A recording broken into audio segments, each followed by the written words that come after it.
राधे राधे मेरे प्यारे भाइयों बहनों माताओं व बंधुओं, संस्कार की बातें चैनल में आपका स्वागत है।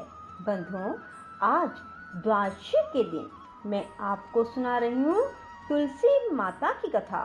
बंधुओं, एकादशी व्रत के पारण के समय तुलसी माता की इस कथा को अवश्य सुने, तभी एकादशी व्रत पूर्ण माना जाता है। यदि आप एकादशी व्रत के पारण के समय तुलसी माँ की इस कथा को सुनते हैं। बंधुओं, यदि आपने हमारे YouTube चैनल संस्कार की बातें अब तक सब्सक्राइब नहीं किया तो जरूर करें और बेल आइकन दबाना ना भूलें। बंधुओं, वीडियो को पूरी सुनने के बाद कमेंट बॉक्स में जय तुलसी माता जरूर लिखें। बोलो तुलसी माता की जय हो। तुलसी का नाम उच्चारण करने पर असुरों का दर्प दलन करने वाले भगवान श्री विष्णु प्रसन्न होते हैं। मनुष्य के पाप नष्ट हो जाते हैं, उसे अक्षय पुण्य की प्राप्ति होती है, जिसके दर्शन मात्र से करोड़ों गोदान का फल प्राप्त होता है। उस तुलसी का पूजन और वंदन लोग क्यों ना करें। कलयुग के संसार में वे मनुष्य धन्य हैं जिनके घर में शालग्राम शिला का पूजन संपन्न करने के लिए प्रतिदिन तुलसी का वृक्ष भूतल पर लहराता रहता है। जो कलयुग में भगवान श्री केशव की पूजा के लिए पृथ्वी पर तुलसी का वृक्ष लगाते हैं, उन पर यदि यमराज अपने किंकरों सहित रुष्ट हो जाए तो भी उनका क्या कर सकते हैं। तुलसी, तुम अमृत से उत्पन्न हुई हो और केशव को सदा प्रिय हो। कल्याणी, मैं भगवान की पूजा के लिए तुम्हारे पत्तों को चुनता हूँ, तुम मेरे लिए वरदायिनी बनो।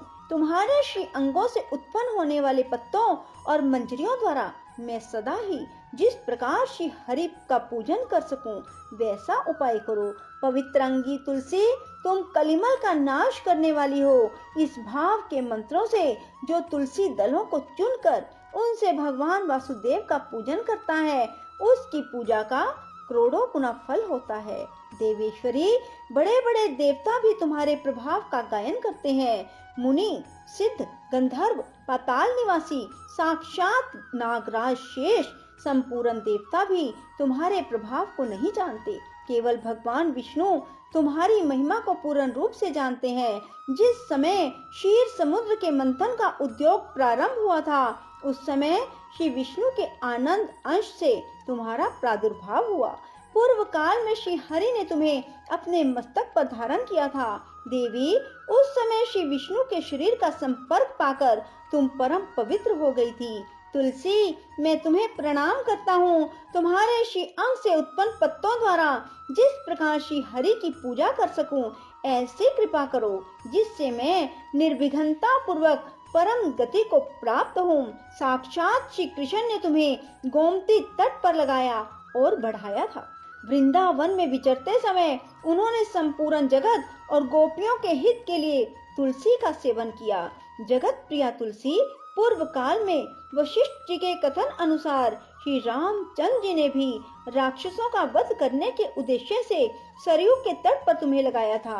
तुलसी देवी, मैं तुम्हें प्रणाम करता हूँ। श्री रामचंद्र जी से वियोग हो जाने पर अशोक वाटिका में रहते हुए जनक किशोरी सीता ने तुम्हारा ही ध्यान किया था, जिससे उन्हें पुनः अपने प्रियतम का समागम प्राप्त हुआ। पूर्व काल में हिमालय पर्वत पर भगवान शंकर की प्राप्ति के लिए पार्वती देवी ने तुम्हें लगाया और अपनी अभीष्ट सिद्धि के लिए तुम्हारा सेवन किया। तुलसी देवी, मैं तुम्हें नमस्कार करता हूँ। संपूर्ण देवांगनाओं और किन्नरों ने भी दुःस्वप्न का नाश करने के लिए नंदन वन में तुम्हारा सेवन किया। देवी, तुम्हें मेरा नमस्कार है। धर्म अरण्य गया में साक्षात पितरों ने तुलसी का सेवन किया था। दंडक अरण्य में भगवान श्री रामचंद्र जी ने अपने हित साधन की इच्छा से परम पवित्र तुलसी का वृक्ष लगाया और लक्ष्मण और सीता ने भी बड़ी भक्ति के साथ उसे पोसा था। जिस प्रकार शास्त्रों में गंगा जी को त्रिभुवन व्यापिनी कहा गया है, उसी प्रकार तुलसी देवी भी संपूर्ण चराचर जगत में दृष्टिगोचर होती है। तुलसी का ग्रहण करके मनुष्य पातकों से मुक्त हो जाता है और मुनीश्वरों, तुलसी के सेवन से ब्रह्म हत्या भी दूर हो जाती है। तुलसी के पत्ते से टपकता हुआ जल जो अपने सिर पर धारण करता है, उसे गंगा स्नान 10 गोदान का फल प्राप्त होता है। देवी मुझ पर प्रसन्न हो, देवेश्वरी हरिप्रिय मुझ पर प्रसन्न हो जाओ। क्षीर सागर के मंथन से प्रकट हुई तुलसी देवी, मैं तुम्हें प्रणाम करता हूँ। द्वादशी के दिन एकादशी व्रत पारण के समय जो भी मनुष्य तुलसी जी की इस कथा को सुनते हैं, भगवान विष्णु उसके सभी अपराधों को क्षमा कर देते हैं।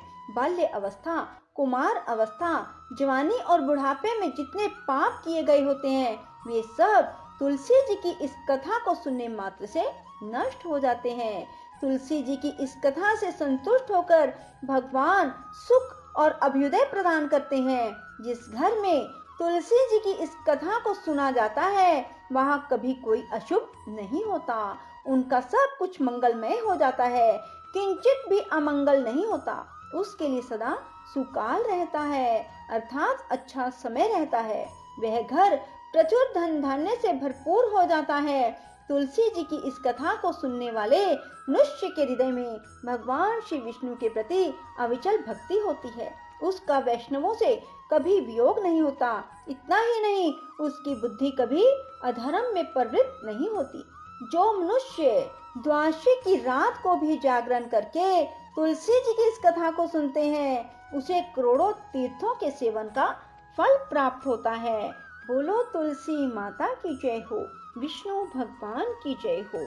तुलस्य अमृत जन्मासी सदा त्वं केशव प्रिये, केशव अर्थम चिनोमि त्वाम वरदा भव शोभने। तवद अंग संभव वेग नित्यम पूजयामि यथा हरिम, तथा कुरु पवित्रांगी कलौ मल विनाशिनी। गंगे ते स्मरणादेव क्षयं याति च पातकम, कीर्तन आदि पापानि दर्शनात् गुरु कल्मषम। स्नानात् पानच् जहान्वाम पित्रां तर्पणाम अथा, महापातक वृंदानि क्षयं यान्ति दिने दिने। अग्निना दहन्ते तूलम तृणं शुष्कं क्षुणाद् यथा, तथा गंगा जल स्पर्शात् पुंसां पापं दहेत् क्षणात्। तुलस्य अमृत जन्मासी सदा त्वं केशव प्रिये, केशव अर्थम चिनोमि त्वाम वरदा भव शोभने। तवद अंग संभव वेग नित्यम पूजयामि यथा हरिम, तथा कुरु पवित्रांगी कलौ मल विनाशिनी। गंगे ते स्मरणादेव क्षयं याति च पातकम, कीर्तन आदि पापानि दर्शनात् गुरु कल्मषम। स्नानात् पानच् जहान्वाम पित्रां तर्पणाम अथा, महापातक वृंदानि क्षयं यान्ति दिने दिने। अग्निना दहन्ते तूलम तृणं शुष्कं क्षुणाद् यथा, तथा गंगा जल स्पर्शात् पुंसां पापं दहेत् क्षणात्। राधे राधे, जय श्री कृष्णा। बंधुओं, यदि आपको हमारी वीडियो पसंद आए तो इसे लाइक करें और शेयर भी जरूर करें। धन्यवाद।